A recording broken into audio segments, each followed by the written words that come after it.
Je le dis ici, sincèrement, et je suis prêt. Si le colonel Doumbouya souhaite,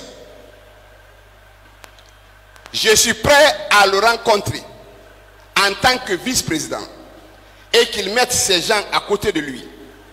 Argument contre argument, je vais démontrer par A plus B que ces gens n'ont pas d'ambition, que ce qu'ils souhaitent, c'est de mettre le colonel Doumbouya en erreur. S'il est prêt, je suis prêt à le rencontrer, à lui dire la vérité en face.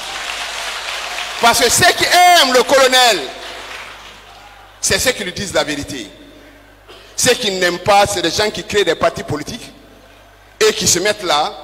J'ai la main propre, je suis ceci, je suis cela. Nous avons un problème avec la CEDEAO. On ne sait pas aujourd'hui quelles sont les sanctions que la CEDEAO va infliger à la Guinée. Nous avons un bras de fer engagé avec l'ONU et la classe politique. Dans ce pays, vous avez aujourd'hui l'augmentation du prix du carburant. La Guinée est devenue plus chère que le Sénégal, la Sierra Leone et la Côte d'Ivoire. Dans ce pays, on continue à en faire encore la démolition des bâtiments privés. Vous avez dans ce pays des assassinats comme celui de Tiano Mamadou. Vous avez encore dans ce pays des coupures d'électricité. Il n'y a pas d'eau, il n'y a absolument rien. Vous avez encore dans ce pays des leaders qui sont harcelés. Pendant ce temps, les ministres sont à l'intérieur en train de danser la mamaya. Il faut se poser la question, qu'est-ce qui se passe? Rappelez-vous, quand le colonel, pardon, le capitaine Dadis Camara, il était capitaine à l'époque. Il était capitaine. Quand le capitaine Dadis est arrivé, quand il a été président du CNDD, quand capitaine Dadis était président du CNDD, je vous dis que capitaine Dadis, je le connais personnellement parce que je l'ai connu à l'université. Le premier discours qu'il a tenu, c'était un discours sincère, en disant qu'il n'est pas intéressé par le pouvoir, qu'il va rendre le pouvoir, il va lutter contre la corruption. Il a pris des engagements. Croyez-moi que le capitaine Dadis était à l'époque sincère. Je vais encore revenir là-dessus. Le colonel Mamire Doumbouya, les premiers discours qu'il a tenus, la justice va être la boussole. Je vais tuer l'ethnie. Aucun Guinéen ne va mourir. Je vais tuer l'ethnie. Quand il a tenu ce discours, il était sincère. Le capitaine Dadis s'est retrouvé dans une situation compliquée.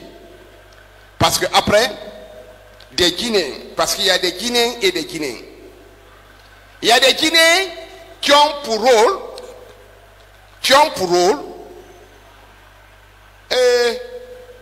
de mettre les chefs en erreur.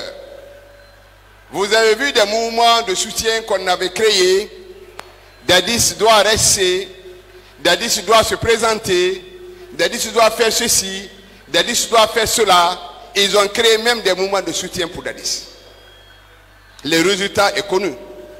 C'était le 28 septembre et vous connaissez la suite. Les mêmes personnes aujourd'hui sont en train de créer des mouvements de soutien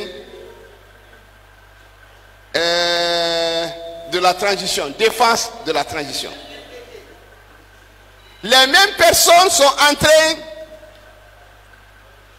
de mettre le colonel qui est de bonne foi, qui était de bonne foi, sont en train de l'induire en erreur. Ce qu'ils ont fait à Dadis, ils ont l'intention de faire la même chose. Sinon, vous ne pouvez pas imaginer qu'un leader de parti politique qui veut être président dans ce pays, il se retrouve, il crée l'opposition de l'opposition. Ça veut dire que, logiquement, aujourd'hui, il n'y a pas d'opposition, il n'y a pas de mouvance. Mais eux, ils sont devenus mouvance et ils considèrent que nous devenons opposition. Eux, ils aiment que la transition soit apaisée. Donc nous ne voulons pas que la transition soit apaisée. Ils créent un front. Ils sont d'accord sur toute la ligne, sur tout ce que le colonel fait. Ils sont d'accord. Même si le colonel n'organise pas des élections, ils sont d'accord. Ils créent ici un mouvement. Ceux qui n'ont pas dit, au lieu de parler du forum, ils n'avaient qu'à créer le mouvement, le colonel Doumbouya doit rester parce qu'ils n'ont pas d'ambition. Leur rêve, parce qu'ils savent que si une élection est organisée ici, ils n'ont aucune possibilité d'être président dans ce pays, puisqu'ils ne peuvent pas, il faut que le colonel Doumbouya les aide à éliminer certains, à liquider certains. Ça veut dire que les leaders, comme le président Selou, comme le président Sidia, il faut les éliminer. Parce que si on n'élimine pas Selou, on n'élimine pas Sidia, jamais ils ne seront présidents. Aujourd'hui, à contrario des 2 premiers mois pendant lesquels je me suis senti utile à mon pays et à mon ami que vous êtes, je n'ai plus eu droit à la parole. Sans remontrance, je n'ai pas compris comment une personne pouvait changer de la sorte. Vous êtes devenu désagréable et agressif à mon égard, n'hésitant point de m'engueuler violemment et très souvent, d'ailleurs en présence de n'importe quelle personne. C'est en ces termes que M. Mohamed Kouyaté, le directeur de cabinet du président du CNT, Conseil national de la transition, s'est adressé à Dr Dansa Kourouma pour justifier sa démission. Il ajoute que tout récemment, après la réussite de l'organisation du lancement des festivités des 100 jours du CNT, Dr Dansa Kourouma l'a approché, l'a apostrophé par des propos les plus désobligeants, allant jusqu'à le traiter d'indigne. Mohamed Kouyaté explique que ce sont ces raisons qui l'ont poussé à jeter l'éponge 4 mois seulement après son arrivée à ce poste. Ces propos de Mohamed Kouyaté, couchés dans cette lettre de démission, corroborent avec beaucoup de témoignages, que ce soit dans la presse ou dans la société civile.